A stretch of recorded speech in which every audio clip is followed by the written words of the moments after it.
Assalamualaikum warahmatullahi wabarakatuh. Bismillahirrahmanirrahim. Terima kasih kepada sahabat-sahabat teman-teman media yang hadir pada hari ini, pegawai-pegawai pemantau penguatkuasa sama ada daripada SPRM ataupun Polis Raja Malaysia juga kita raikan, dan sahabat-sahabat daripada pembela tanah air. Saya perkenalkan Bos Jebat atau nama sebenarnya Zul Amali Hussein, Sekretariat Peta. Saya Cikgu Bat. Okey. Pagi ini kita hadir ke SPRM untuk menghantar dua perkara hari ini, dua perkara. Perkara pertama ialah memorandum terbuka berkenaan dengan kes dana NGO, dan saya bacakan memorandum kita kepada SPRM. Seperti yang pihak tuan telah maklum, saya yang memulakan mendedahkan sindiket membedal dana NGO berdasarkan bukti yang ia terkait setiausaha politik Perdana Menteri. Laporan polis telah dibuat pada 26 Januari 2024. Setelah polis berpuas hati dan dengan bukti yang dilampirkan dan mendapati memang ada kes, polis telah memanjangkan laporan ini. Saya dapat surat rasmi daripada makluman daripada Komersial Crime Dang Wangi. Laporan ini dipanjangkan kepada SPRM. Punya maklumat, beberapa NGO terlibat telah juga dipanggil oleh SPRM berikutnya. Beberapa individu berkaitan juga telah dirakam percakapan. Rentetan daripada itu, sekumpulan pegawai SPRM beberapa hari lepas telah menyerbu rumah Syarul Emma, antara jaringan sindiket membedal dana NGO, dan turut merampas komputer dan beberapa dokumen. Peguam Syarul Emma sahkan tangkapan itu. Malangnya, selepas tangkapan tergesa-gesa, Ketua Pesuruhjaya SPRM keluar kenyataan ia bukan tangkapan, sebaliknya hanya dipanggil rakaman percakapan. Kenyataan Azam Baki sangat lawak kerana siap tangkap di rumah dan ada rampasan. Hanya dipanggil rakaman percakapan. Karutlah benda tu. Kamu pergi rumah orang dengan sekumpulan anggota SPRM, kamu ambil dokumen, ambil laptop, bawa sekali, dan itu hanya rakaman percakapan. Persoalannya, apa yang berlaku seolah-olah ada yang menelefon ataupun menghubungi Azam Baki arah lepaskan dan pulangkan semua rampasan. Sangat pelik. Contohnya, SPRM rampas laptop. SPRM ni pegawai dia buat kerja teliti. Nak rampas satu benda bukan senang. Dia perlu laporan dan sebagainya. Dah tangkap, rampas laptop, bawa pergi SPRM, dan tiba-tiba budak ni kena lepas. Dengan laptop sekali kena lepas, yang laptop pun kamu tak sempat tengok pun. Nak tangkap ni kena pergi hantar forensik, kena apa kan.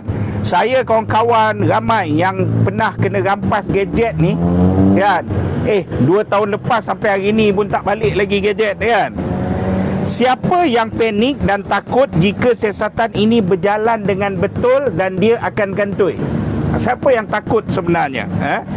Sebagai orang yang bertanggungjawab membongkar kes dan lapor kes ini, saya ingin bertanya kepada SPRM status siasatan kes ini dan menyatakan kesediaan saya sedia bekerjasama dan membantu siasatan. Saya yakin PDRM telah memanjangkan bahan bukti yang saya hantar ke PDRM, tetapi untuk menerangkan satu persatu, sebab kes sindiket ini sangat bijak, sangat licik kan. Untuk menerangkan satu persatu, saya sedia untuk tampil ke SPRM. Hampir 2 bulan saya dedahkan sindiket membedal dana NGO. Saya gunakan konotasi bedal sebab apa? Sebab rakaman yang mana Syarul Emma ni, dia sendiri, kita 50% ni kita bedal lah. Istilah itu dia gunakan sendiri.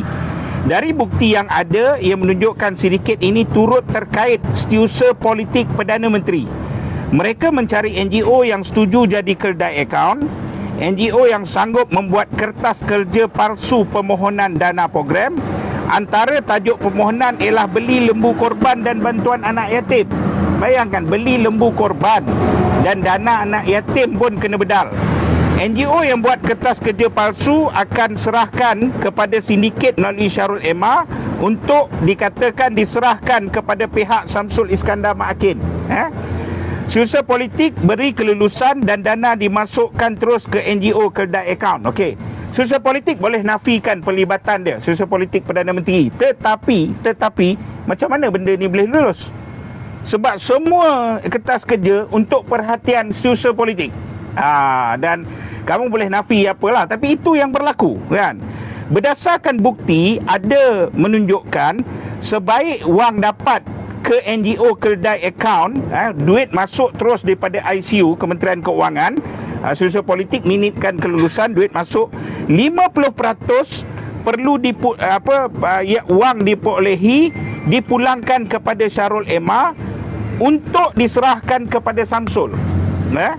Tambahan 5% untuk Syarul Ema, 55% dah gone untuk pulangkan balik. Baki 45% NGO terbabit perlu berbagi pula dengan bawah Syarul Ema, ada orang yang tukang cari. Baki 45% kena bagi pula. Dan saudara bayangkan, tinggal 25% permohonan nak beli lembu, permohonan nak bantu anak yatim. Jadi tak? Tak jadi, kan? Jika benar nak siasat, sangat mudah. Dengar, SPRM sangat mudah. Dari senarai NGO dan kertas kerja palsu memohon dana, hubungi. Sebab dalam kertas kerja tu dia lengkap nama tempat, nama program, apa semua pelaksanaan, tarikh, lengkap dalam itu. Telefon dewan itu, telefon masjid itu, telefon mereka yang terlibat, tanya ada tak program ni berlaku, kan? Senang saja nak siasat. Sila hubungi lokasi yang dikatakan diadakan program seperti dewan, masjid, hotel, maka pasti jumpa kebenaran. Kedua, periksa laporan penggunaan dana palsu, cek resit seumpamanya, pasti jumpa sesuatu yang menarik. Sebab lepas guna dana, mereka wajib hantar laporan. Dan begitu juga transaksi, lebih daripada separuh wang keluar daripada akaun NGO dan akaun peribadi pengendali NGO, pasti dapat mengesan money trail itu pergi ke mana. Namun ada keyakinan saya, keyakinan yang sangat kuat, pihak atasan mengarahkan SPRM menutup perkara ini. Kerana itu ada pegawai SPRM yang sangat baik, bagus buat kerja, pergi buat tangkapan apa semua. Lepas tu saya syak ada orang telefon. Lepas tu Tan Sri Azam Baki kelang kabut, dan tiba-tiba umum pula dah rampas apa semua. Dia bukan tangkapan dan lepas balik, kan? Kerana itu saya syak ada atas yang arah tutup perkara ini dan manipulasi segala ruang, kan? Dan saya tanpa berselindung, Tan Sri Azam Baki memang banyak kes korupsi. Pasti dia akur untuk menjadikan SPRM tunggangan dan mematuhi permintaan atasan. Hari ini saya akan submit semua laporan saya pada polis, dan saya akan hantar satu memorandum berkenaan dengan kes ini. Okey, untuk kes ini dulu, selepas ini pasal anak Anwar Ibrahim, kes ini dulu ada apa soalan? Tak ada soalan. Terang. Pandai cikgu mengajar. Terima kasih. Okey. Dan hari ini juga kita hadir untuk memanjangkan kepada SPRM berkenaan dengan Nurul Izzah, kan? Tular dokumen 35,000 3 hari bekerja. Popular, ramai orang nak cari kerja macam ni, kan? Tapi sayang dia bukan anak Anwar Ibrahim. Saya persila bos Jebat untuk membaca serahan kita kepada SPRM. Terima kasih oleh Cikgu Bat. Bismillahirrahmanirrahim. Ini hari kita ada buat memo terbuka. Memo terbuka mohon penjelasan Anwar lantik anak tak didakwa, sebaliknya rakyat biasa kena dakwa. Okey, adalah perkara di atas dirujuk 17 Februari 2024. Bekas pengurus besar Panorama Melaka Sdn Bhd didakwa di mahkamah kerana melantik anaknya sebagai penolong pegawai sumber manusia melalui satu sesi temuduga 27 September 2023, bekas CEO Halal Hub Melaka didakwa kerana melantik anak sendiri sebagai pegawai kewangan syarikat. Begitu serius SPRM dan Jabatan Peguam Negara mendakwa rakyat yang salah guna kuasa melantik anak dalam syarikat. Malangnya, pelaksanaan Undang-Undang Malaysia pakai kasta. Rakyat kena ikut, tapi pemimpin rejim campuran boleh buat apa dia suka. Pada Januari 2023, Izzah kantorkan diri sendiri bila dia mengaku masih relevan apabila bapa dia lantik dia sebagai penasihat PM. Bila dikritik dan dikecam teruk, Anwar Ibrahim halalkan perkara itu dengan kata tak ada sebarang allowance. Malah lantikan anak beranak Kornisma ini tanpa interview berlaku juga di pelbagai peringkat dalam kerajaan. Contohnya, Yang di-Pertua Dewan Rakyat awal Februari 2023 mengaku lantik anak sebagai pegawai parlimen. Malah bangga mempertahankannya. Bila pemimpin rejim campuran hanat lantik halal, ianya hanya salah bila rakyat biasa buat. Terbaru, Peta menghantar memorandum pertanyaan kepada PM apabila terdapat dokumen tular menyatakan Izzah dilantik sebagai penasihat agensi kerajaan laksana dengan gaji RM35,000 dengan hanya 3 hari bekerja tanpa wajib masuk pejabat. Bukan saja PM membisu, tetapi memorandum itu dijawab oleh Nurul Izzah dan kuncunya dengan pelbagai ugutan. Persoalannya, Izzah sudah rasmi menjadi penasihat bapak dia. Kenapa pula dia nak dilantik penasihat sebuah agensi di bawah bapak dia kalau tidak kerana nak halalkan atau dapat allowance? Ia bukan hanya persoalan dapat allowance, tapi akses pada syarikat, agensi dan kontrak serta tender itu jauh lebih menjadi persoalan. Kenyataan Kementerian Kewangan jelas memang ada 2 dokumen, maka dokumen tular itu bukan palsu. Reformasi sudah menjadi reformati, Madani sudah menjadi Madanon munafik. Bila jadi pembangkang, suruh rakyat bersuara persoal itu dan ini. Bila jadi kerajaan, bungkam suara rakyat bertanya dan mengkritik. Siapa bangkit apa saja, diguna penguatkuasa ugut suara rakyat. Salah guna proses mahkamah, saman sana sini. Nampaknya pelaksanaan hukum negara pakai kasta. Reformasi sudah reformati, Madani slogan munafik.